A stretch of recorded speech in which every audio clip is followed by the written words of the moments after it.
Hi, good evening. Today I want to talk something about trust and relationship in business.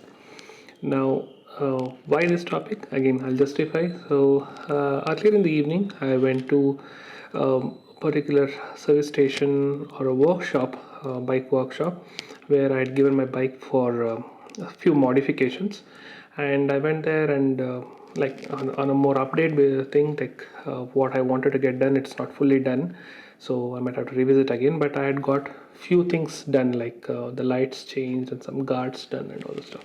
While I was doing that, one of the things that I'd asked that person was about a suspension riser. So basically, a suspension riser is something which you add as an attachment to the existing suspension, which will increase the overall ground clearance of the bike.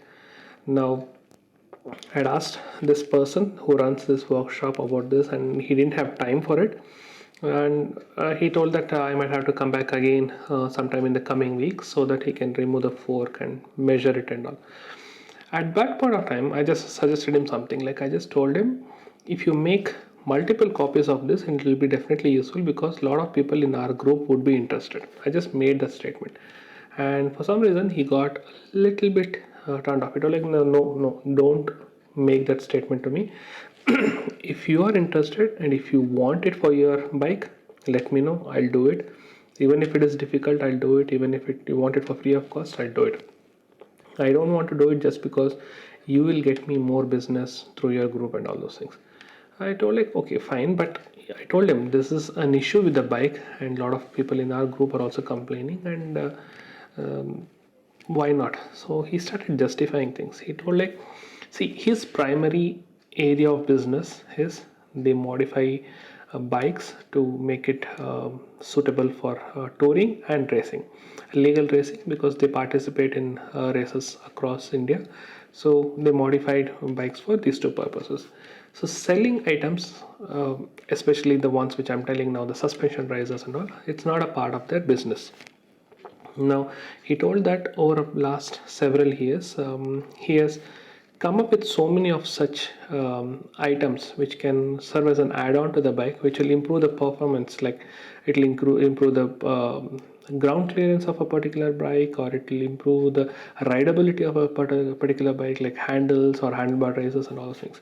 But his catch is that several people in the past have approached him telling that they are the admins of a specific riding group, like be it like certain brand. Let me not take the brand names now, but several WhatsApp group or Facebook group admins have approached him, and they have asked him to give these products, or rather attach this product to their bikes, so that they can review it for the sake of review and putting it on YouTube or social media and all.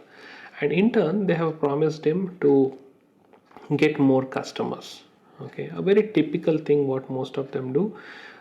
It's kind of like a barter thing, wherein instead of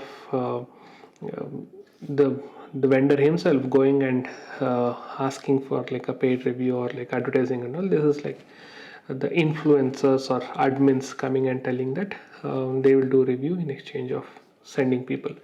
Now he told like he had sort of like acknowledged this kind of a request in past, but what has happened is when X number of people go and get this item done, and for whatever reason, I'm telling you, for whatever reason, if one of them is not happy, okay, be it a genuinely some issue with the product because it's in the version 1 or version 2 and it needs some improvement, because these products are like not one product which is suits for everyone, be it something like that, or be it like, as I told you, it's still in development, and there might be issues. It has turned out to be like those people have said so much negative about that product in their groups, and which in turn they have raised they made statements like, henceforth don't go and buy anything from the shop. Just because of one person facing some kind of a difficulty, they're literally making statements like, don't go and buy anything from the shop. Now, why did the X number of people go and buy anything? Because of this admin. Now, one person had issue, he should have contacted this guy, the workshop owner, try to get it sorted or try to get it reverted. Like go back to the original, or try to give the input back to the workshop person and tell him like, this is the issue I'm facing. Let me know how you can help me, like fix it or replace it. I mean, this guy is like very acceptive of like whatever happens, and like he's doing it.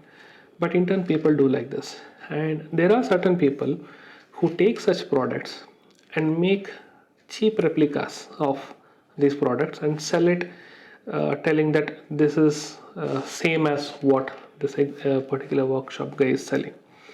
So in turn, what's happening? The cheap replica fails. It kind of giving a wrong signals to this guy, also telling that okay, these both are of the same quality, so don't buy this nor buy that one. There also business is getting impacted. Now, so in some cases, what's happening is like people have started comparing their products with some really odd ones. Like, I mean, again, I don't want to take brand names, but it's happened like there are, when it comes to bike accessories, like there is always like one or two big names in the market, and they're like very expensive.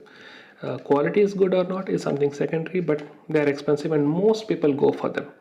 Now when it comes to second level of market, what people do is people try to reach out these people and they ask like, okay, can you make me this particular accessory for a lower cost and all, and these guys acknowledge and do it.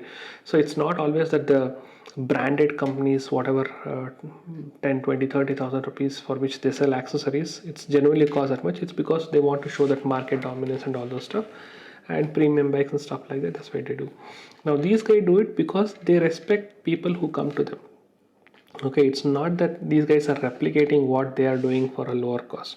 If a branded shop is selling something for 25,000, this guy is not doing something for 10,000 just because he wants to hurt the business of the branded shop. This guy is doing something for 10,000 because he's doing it for the person who has approached him, who was asked to do that thing. Like I myself went with my bike and I asked him to fit certain guards. Okay, he has to do a custom guard. Now if you have to buy it in a shop, it might cost me like 3 4,000 rupees. So he might be able to do it to me for like say 2 or 2,500 rupees. I went to him because I know the quality is good and he's doing custom for my bike. It's not that I want to save money by not going to those branded, but I know it's custom and the quality is good. Now people make misuse of these type of stuff. So like people who come and take this kind of custom stuff, right? They go and suggest some more people, like something like even what I did. I told like one of my friends want to get a handlebar done. Now they go, those people come the very first, like it's not everyone that they are very open about what they want and how much they want to pay. Like I'm somebody who is like more keen on how the bike looks, how the bike performance, and like if it is a justifiable amount, I'll give it. If not, I'll not be going to them at all. But there are people who come who are ready to buy premium bikes but not even ready to pay like a fraction of what is available in the market, in the branded market, to get the items. They bargain for that also. They say they want what is there in the branded market, but in turn they want it for a very cheap price. This kind of hurts the relationship between the buyer and the seller. Now I told you two examples. One is this bargain mentality and all the stuff becomes because of reference, and the second thing is the reference leading to people who send out negative vibes for some small issues. So these are the type of things which affects business, okay, which makes people lose trust, especially the vendors, like this workshop owner. They lose trust on people who recommend more people to them. So like now I was the one who was proposing something. Now if I suggest somebody else to go and get say a handlebar done, and that person goes, in the first instance, like instead of paying the actual amount, he starts bargaining. So it's a bad name for me. Like my reputation with this vendor goes for a toss because he thinks like, oh, the guy whom he sent, he's going and bargaining how cheap it is. Okay. Second thing is, okay, fine, with bargaining or not bargaining, he picks up the vehicle, sorry, the item, and he eventually goes and start using it. And some flaw he finds, some random flaw he finds, like valid or not valid, he goes and talks negative about it. Again, it's comes out like the person who came through his reference, first of all he bargained, and top of it he's going and giving all negative reviews about this product.